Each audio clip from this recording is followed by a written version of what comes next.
I am the Tofu Golem. Please enjoy the video. You start by laying the foundation.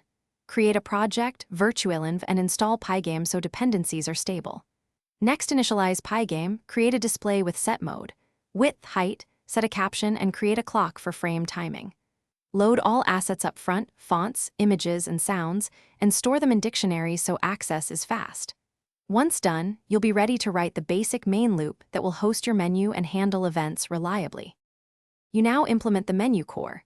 Create a menu class containing items, a selected index, draw, and update methods so logic and rendering are separated. In the main loop, route events to the menu. Handle key down for up/down/enter, mouse motion/click for hover and selection, and joystick events if present. Make sure to debounce inputs and use event timestamps to avoid repeat. While drawing, highlight the current item and option. You finish by wiring menu choices to actions.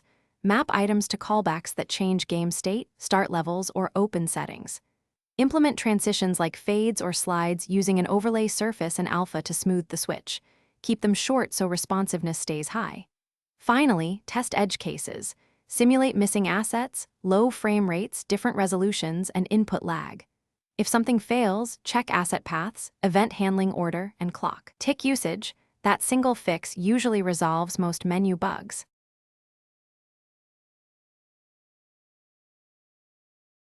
Thanks for watching. Consider subscribing if we helped you today.